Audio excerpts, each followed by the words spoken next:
تلطفي يا ريح بالمدينة. Sometimes I think, how many books are there all over the world? Maybe 1 billion? 10 billion books written through history? It's difficult to guess. Philosophies, thoughts, debates and theories. Books are outstandingly massive human products. Of course, some of them contain the truth. I'm not even sure till now if that really exists. I mean the complete truth, the absolute truth. But I know for sure that this simply can hardly come from another man. What is the source of the Quran? El milagro del Corán, un libro de milagros científicos. Look around. Think with your own minds, logically, without being biased. There are only 3 alternatives. If we falsify 2 of them, then we are proving the 3rd. Either the Quran is a revelation from God, or a revelation from Satan, the devil, or authored by a human being, whether Prophet Muhammad or someone else. First, let's discuss the first alternative. Can the Quran be a revelation from Satan? Had Satan write the Quran or reveal the Quran to Prophet Muhammad, he would have not cursed himself in every other page. He would not ask people to say the truth and be merciful and kind to their neighbors and kind to their parents. I think he would have told people to tell lies and fornicate and steal.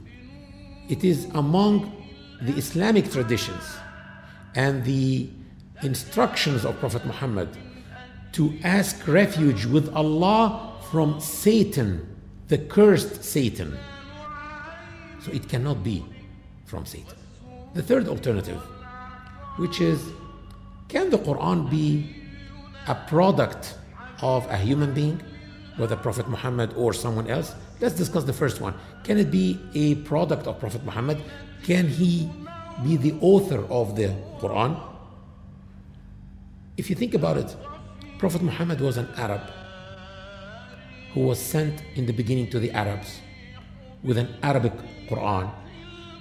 Why would he intimidate the Arabs by naming one long chapter of the Quran after a Jewess, an Israelite, Mary, the mother of Jesus, son of Mary, peace be upon him? He could have named it Khadijah, after his beloved wife, or Fatima, after his beloved daughter.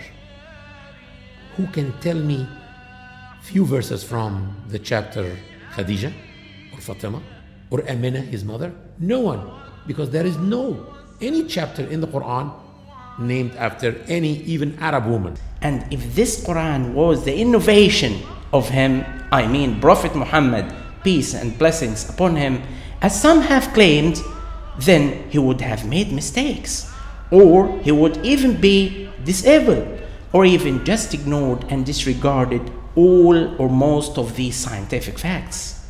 It's quite amazing. The one who was given revelation with these divine words of Quran was an illiterate. Also, there are many verses in the Quran that are disciplining Prophet Muhammad himself. One whole chapter is called Abasa, which means he frowned. And it's about an incident that happened, that Prophet Muhammad, peace be upon him, was in an important meeting with the leaders of Quraysh, his biggest enemy, the tribe of Quraysh, trying to convince them to live peacefully with Muslims and to accept this new religion and to abstain from worshipping the idols and to abstain from discriminating against women and slaves. So it was an important meeting, and one of his companions heard his voice, and he was a blind man. So he came to Prophet Muhammad telling him, "O Prophet of Allah, give me an advice." So when the Prophet saw him, he felt like it's not time for this. So the Prophet frowned and he turned his face and he kept talking to the leaders of Quraysh, and the man understood that he is in an important meeting and he left.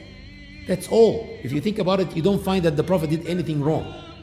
But the verses descended on him from heaven saying, عبس وتولى أن جاءه الأعمى وما يدريك لعله يزكى أو يذكر فتنفعه الذكرى. Nay, this is a reminder. Don't you ever do this again. And actually, if you think about it, the man was blind. He never even knew that the Prophet frowned except from the Quran. The Prophet even never meant to hurt his feelings. And his feelings were not even hurt. Maybe if it was up to Muhammad, I think it would be logical when he corrects himself for something that everybody thought was wrong, something that caused a problem. At that point, he would amend it and say this is the divine correction. That makes sense. But why would he do that about something that no one considered as wrong? Something that nobody even saw happening. How can he say so about himself? How can he be disciplining himself like that? Also take into consideration that his name was not mentioned in the Quran except 5 times. It's also intriguing that the Holy Quran is the only book on earth that never had the author's name written on its cover. Now let's discuss the possibility of the Quran being authored by another human being, not Prophet Muhammad himself also. No human being can be the author of the Quran for so many reasons. Number one, the Quran predicted future events. The Quran has a miraculous scientific aspect. The Quran has a miraculous linguistic aspect. And the Quran has a miraculous legislative aspect. Let's talk about the first one, predicting future events. There are events in the Quran like the Romans being able to regain their land and defeat the Persians after being defeated. There's a whole chapter in the Quran called the Romans, and it starts like that.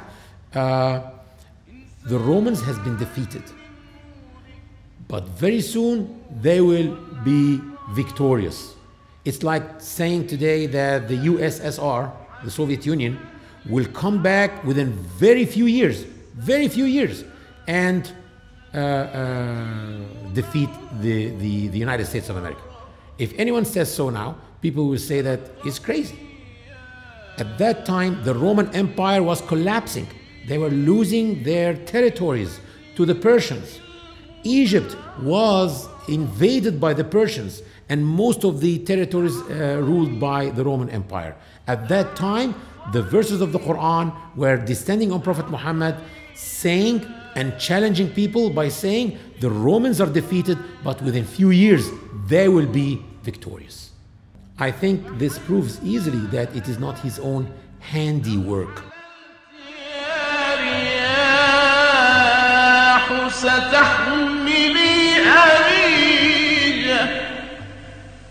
صلوات الله وسلامه عليه